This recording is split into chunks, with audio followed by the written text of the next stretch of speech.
வணக்கம் நேயர்களே.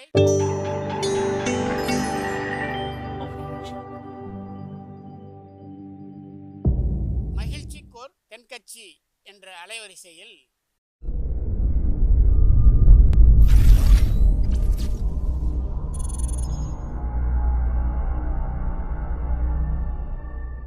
சிரிப்போம், சிந்திப்போம், செயல்படுவோம் என்ற தொடர் நிகழ்ச்சி தினமும் காலை 8 மணிக்கு யூடியூப் அலைவரிசையில் ஒளிபரப்பாகும் என்பதை மகிழ்ச்சியோடு தெரிவித்துக் கொள்கிறோம். பார்த்த சாரதின்னா என்ன அர்த்தம்? பார்த்தனுக்கு சாரதி, அதாவது அர்ஜுனனுக்கு தேர் ஓட்டினவன், அது கண்ணன். இது நமக்கு தெரியும். இந்த கண்ணன் அர்ஜுனனுக்கு 2வது பார்த்த சாரதி தான். அப்படின்னா முதல் பார்த்த சாரதின்னு ஒருத்தர் உண்டா அப்படின்னா உண்டு. கண்ணனுக்கு முன்னாடியே அர்ஜுனனுக்கு தேர் ஓட்டின ஒருத்தன் உண்டு. அவன் யாருன்னா உத்தரகுமாரன், விராட தேசத்து இளவரசன்.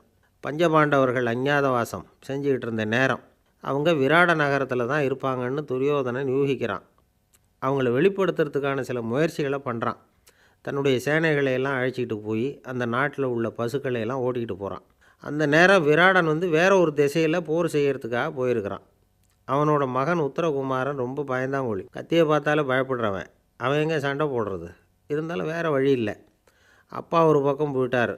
இவன் இன்னொரு போர் முனைக்கு செல்ல வேண்டிய இக்கட்டான சூழ்நிலை. இந்த சமயத்தில் அங்கேருந்து அர்ஜுனன் இவனுக்கு உதவி செய்கிறதுக்கு வர்றான். எப்படி? அர்ஜுனன் தன்னுடைய உருவத்தை மாற்றிக்கிறான், உத்தரகுமாரன் மாதிரி. அதாவது பேடி உருவத்தில் இருக்கிற அர்ஜுனன் இவனுக்கு சாரதியாக அமைகிறான். போர் முனைக்கு போய் சேர்ந்த உடனே உத்தரகுமாரன் தேர் ஓட்டுறான். அர்ஜுனன் கௌரவ சேனைகளை விரட்டி அடிக்கிறான். அவங்கெல்லாம் புறமுதுகிட்டு ஓடி போகிறாங்க. அதுக்கப்புறம் ஊருக்கு திரும்புகிறப்போ அர்ஜுனன் மறுபடியும் பேடி உருவம் எடுத்துக்கிட்டு தேர் ஓட்டிக்கிட்டு வர்றான். உத்தரகுமாரன் தேரில் உட்காந்துருக்கிறான். பார்க்குறவங்கெல்லாம் உத்தரகுமாரன் தான் கௌரவர்களை முறியடிச்சிட்டு வர்றான் அப்படின்னு நினச்சி அவனை பாராட்டுறாங்க. அர்ஜுனனும் தான் சண்டை போட்ட விஷயத்தை யாருக்கிட்டையும் சொல்ல வேணாம், அந்த ரகசியம் நமக்குள்ளே இருக்கட்டும் அப்படின்னு உத்தரகுமாரன்கிட்ட சொல்லிவிடுறான்.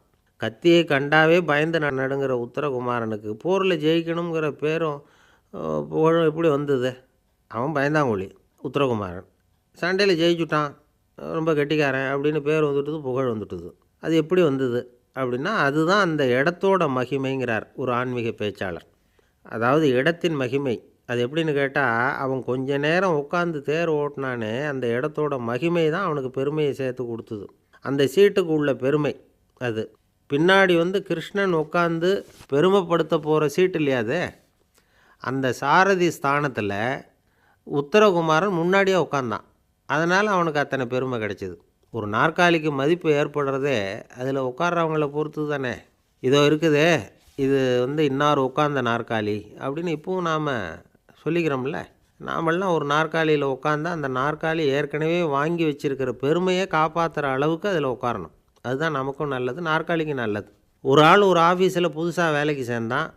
முதல் நாள் போய் அங்கே அவனுக்குன்னு இருந்த நாற்காலியில் உட்கார போனான்.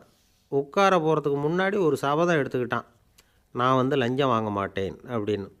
அப்படின்னா என் மேலே உட்காராதே அப்படின்னு கத்திச்சான் அந்த நாற்காலி. ஏன்னு கேட்டிருக்கான் இவன். ஏன்னா நானே இந்த ஆஃபீஸுக்கு லஞ்சமாக சேர்ந்த நாற்காலி தான் அப்படின்னு தான் அந்த நாற்காலி. இது அந்த இடத்தோட மகிமை. ஐயா தென்கட்சி கோ சுவாமிநாதன் அவர்களின் மகிழ்ச்சிக்கோர் தென்கட்சி தொடர் நிகழ்ச்சியினை கேட்டு பயன்பெறுங்கள். நிகழ்ச்சியினை பிடித்திருந்தால் உங்களுக்கு கமெண்ட் பாக்ஸில் உங்கள் கமெண்ட்டுகளை பதிவு செய்யுங்கள், ஷேர் செய்யுங்கள், லைக் செய்யுங்கள், கண்டிப்பாக சப்ஸ்கிரைப் செய்யுங்கள். நன்றி, வணக்கம்.